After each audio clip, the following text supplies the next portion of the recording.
Hello friends, time to study YouTube channel में आप सभी का स्वागत है। फ्रेंड्स, हम लोग घटना चक्र की पुस्तक से जो सीरीज चला रखे हैं ज्योग्राफी का, जिसमें हम लोग भारत का भूगोल डिस्कशन करने के बाद हम लोग विश्व का भूगोल वर्ल्ड ज्योग्राफी पे डिस्कस कर रहे हैं, जिसमें हम लोग पहला चैप्टर ब्रह्मांड से रिलेटेड 4-5-6 वीडियो देखें। अब हम लोग दूसरा चैप्टर है पृथ्वी। पृथ्वी में हम लोग अक्षांश, देशांत, कर्क रेखा, मकर रेखा, इन सभी पे डिस्कस करेंगे।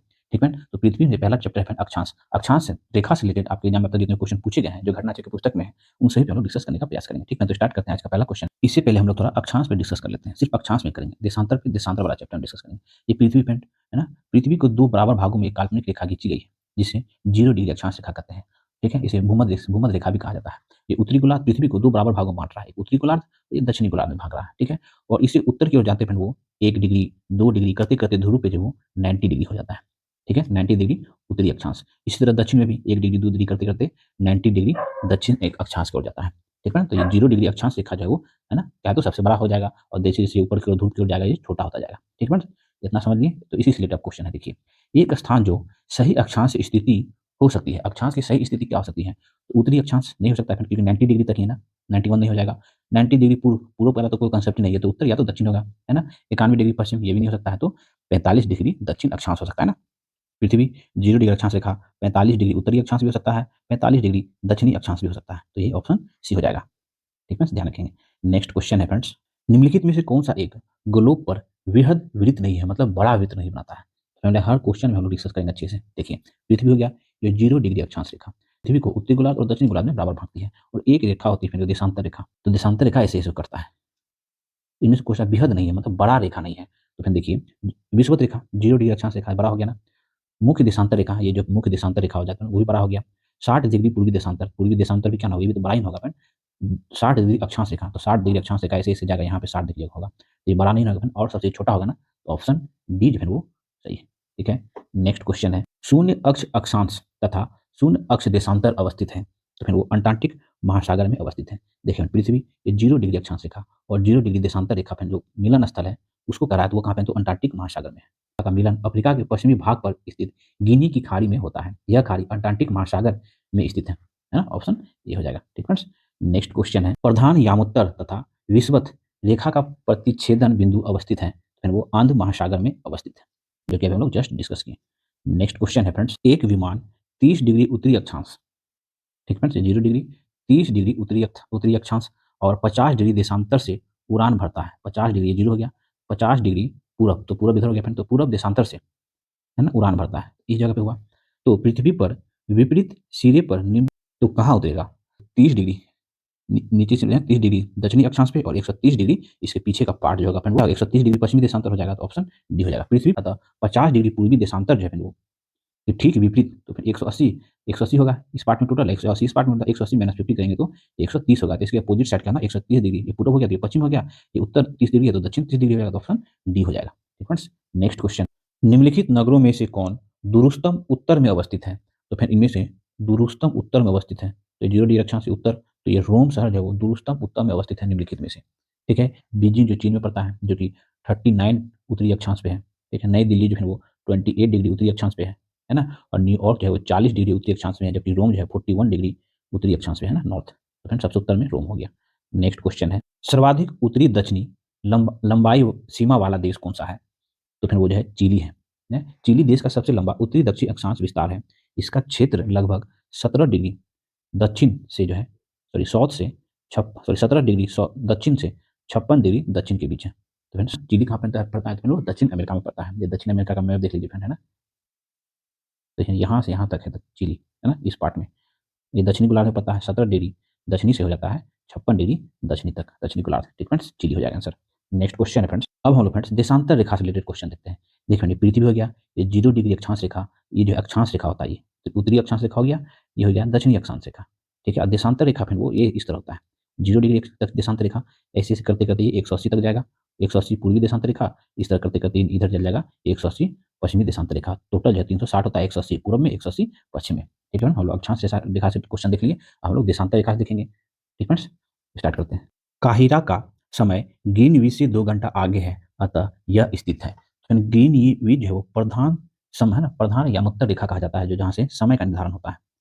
ठीक है, उससे जो है ग्रीनविच मतलब काहिरा जो है वो 2 घंटा आगे है, तो 2 घंटा आगे है तो मतलब पूर्व में होगा तब ना वो आगे होगा। काहिरा, जो कि मिस्र की राजधानी है, ठीक है। तो पूरब में है, तो कितना डिग्री पे अवस्थित है काहिरा? देखिए फ्रेंड, 1 डिग्री, सूर्य को ट्रैवल करने में 1 डिग्री जो है वो 4 मिनट का समय लगता है। तो फिर वो 2 घंटा आगे है, तो फिर कितना हो जाएगा? कैलकुलेशन कर लेंगे तो 30 डिग्री आ जाएगा, ठीक है। तो 30 डिग्री पूर्वी देशांतर पर अवस्थित है काहिरा, ठीक फ्रेंड्स, ध्यान रखेंगे। नेक्स्ट क्वेश्चन फ्रेंड्स, यदि 2 स्थानों पर स्थित 90 डिग्री देशांतर का अंतर है, ये पृथ्वी पे है ना, 2 स्थानों के बीच है वो 90 डिग्री देशांतर का अंतर है, तो अब दोनों स्थानों के बीच समय अंतराल कितना होगा? जब 90 डिग्री का अंतर है तो 1 डिग्री में होता है फिर वो 4 मिनट, ठीक है। तो 90 डिग्री में कितना हो जाएगा? तो 90 डिग्री में है ना 6 घंटे का अंतर हो जाएगा, है ना, 360 मिनट का अंतर हो जाएगा, इक्वल टू 6 घंटा, ठीक है। क्वेश्चन, कौन सा देशांतर प्रधान यामोत्तर के साथ मिलकर ग्लोब पर वृहत वृत्त का निर्माण करता है? तो फिर वो 180 डिग्री, 180 डिग्री जो है वो, ये पृथ्वी की 180 डिग्री फिर वो वृहत वृत्त का निर्माण करता है ग्लोब पर देशांतर, ठीक है। नेक्स्ट क्वेश्चन है फ्रेंड, नई शताब्दी में के सूर्योदय की प्रथम किरण भारत के किस यामोत्तर पर दिखाई देती है? फिर भारत के 93 डिग्री, है ना, 30 मिनट ईस्ट में दिखाई देती है। देखिए फ्रेंड्स, है ना, रॉयल ग्रीनविच लेबोरेटरी की इस घोषणा के अनुसार भारत की नई सहस्त्रावधि के सूर्योदय की प्रथम किरणें निकोबार द्वीप समूह के कटचर द्वीप पर दिखाई देती है। कटजर जो है भारत की मुख्य भूमि से लगभग 1600 किलोमीटर तथा पोर्ट ब्लियर से जो है वो 300 किलोमीटर दक्षिण में 8 डिग्री उत्तरी अक्षांश एवं 93 डिग्री 30 मिनट पूर्वी देशांतर के मध्य अवस्थित है। तो ऑप्शन डी हो जाएगा फ्रेंड्स। भारत की मुख्य भूमि का अक्षांशीय देशांतर विस्तार आप लोग जान रहे हैं तो कमेंट्स करेंगे। नेक्स्ट, किसी स्थान का मानक समय निर्धारित करने का आधार है, तो फिर वो प्रधान, है ना, माध्याह्न रेखा के अकॉर्डिंग फ्रेंड्स किसी स्थान का हम लोग समय निर्धारण करते हैं, ठीक फ्रेंड्स। नेक्स्ट क्वेश्चन है फ्रेंड्स, प्रधान यामोत्तर नहीं गुजरती है, तो फिर वो नाइजर से नहीं गुजरती है। देखिए, प्रधान देशांतर को अंतर्राष्ट्रीय देशांतर रेखा या ग्रीनविच देशांतर के नाम से जाना जाता है। यह रेखा इंग्लैंड के ग्रीनविच स्थित रॉयल लेबोरेटरी से होकर गुजरता है। शून्य अक्ष देशांतर पर स्थिति इसी रेखा द्वारा अंतर्राष्ट्रीय मानक समय का निर्धारण किया जाता है, ठीक है। 180 डिग्री देशांतर रेखा को अंतर्राष्ट्रीय तिथि रेखा के नाम से जाना जाता है, ठीक है। प्रधान यामोत्तर रेखा जो है वो निम्नलिखित देशों से होकर गुजरती है। देखिए, यूनाइटेड किंगडम से होकर गुजरती है, फ्रांस से होकर गुजरता है, स्पेन से होकर गुजरता है, अल्जीरिया से होकर गुजरता है, माली से होकर गुजरता है, बुर्किनो फासो से होकर गुजरता है, टोंगो से होकर गुजरता है और घाना से होकर गुजरता है। टोटल 8 देशों की से होकर प्रधान यामोत्तर रेखा गुजरती है, नाइजर से होकर नहीं गुजरता है, ठीक फ्रेंड्स।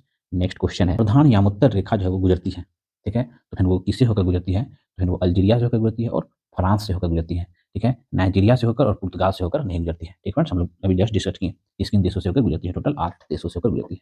नेक्स्ट क्वेश्चन है, निम्नलिखित स्थानों में से किसका समय जीएमटी के समान है? तो फिर वो अक्रा, ठीक फ्रेंड्स। उसके बाद डिबलिन और में जो है स्थानों पे जीएमटी जो है समान है, तो ऑप्शन सी हो जाएगा। देखिए, घाना की राजधानी है ये अक्रा, ठीक है।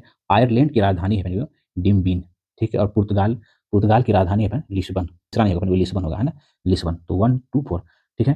तीनों ही जीएमटी मानक समय का उपयोग करती है।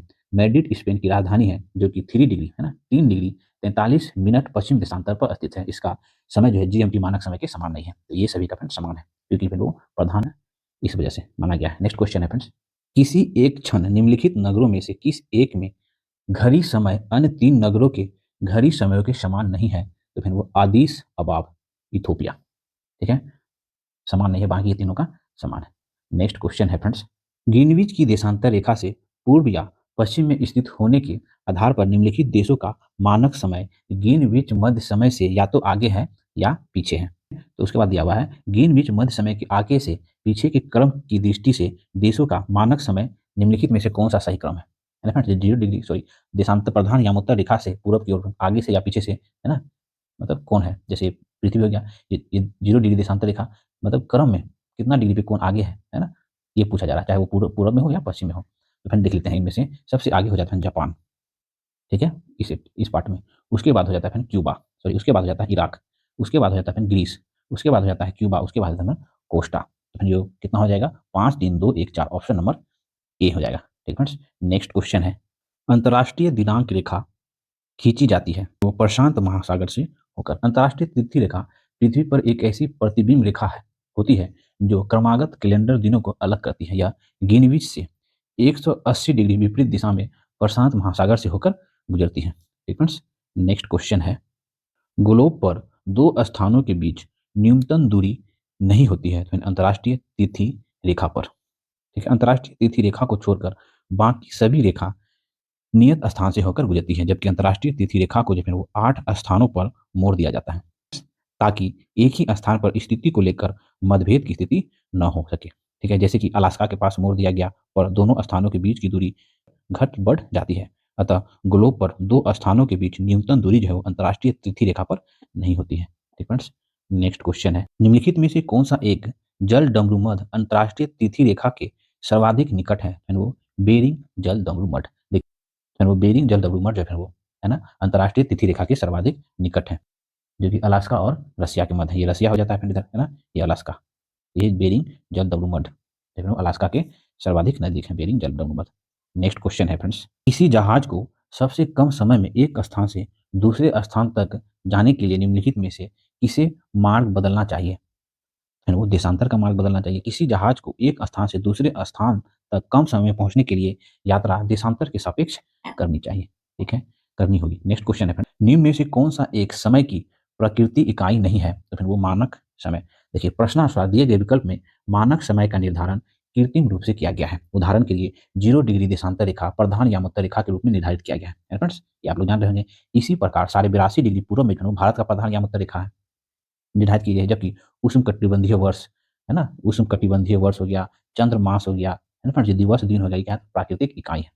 ठीक है, जबकि ये मानक समय जो है वो क्या है, एक प्राकृतिक इकाई नहीं है ना फ्रेंड, ये तो कृत्रिम रूप से किया गया है निर्धारण। ठीक है, ध्यान रखेंगे। ठीक है, आज हम लोग पृथ्वी का चैप्टर में देशांतर और अक्षांश रेखा से रिलेटेड क्वेश्चन पे डिस्कस किए। थोड़ा सा अच्छा से डिस्कशन नहीं हो पाया फ्रेंड्स, है ना, क्योंकि तो हम लोग अगली वीडियो में जो विषुवत रेखा, भूमध्य रेखा, है ना फ्रेंड, कर्क रेखा, मकर रेखा, ये सब जब डिस्कस करेंगे तो हम लोग सारा ओवरऑल अच्छे से वहाँ पे एक्सप्लेनेशन कर पाएंगे। वीडियो काफी रात में शूट हो पा रहा है, इस वजह से क्या है ना, थोड़ा सा समझ पा रहे हैं दिन भर की थकावट से। ठीक है, तो मैं प्रयास आपको अच्छा लगता है तो प्लीज मेरे चैनल को लाइक करें, सब्सक्राइब करें, फ्रेंड्स शेयर जरूर करें। बच्चा को कसर जो है हम लोग अगली वीडियो में बहुत अच्छे से प्रधान देशांतर और अक्षांश रेखा को डिस्कस कर लेंगे। ठीक है, थैंक यू फॉर वॉचिंग, मिलते हैं फिर नेक्स्ट वीडियो में।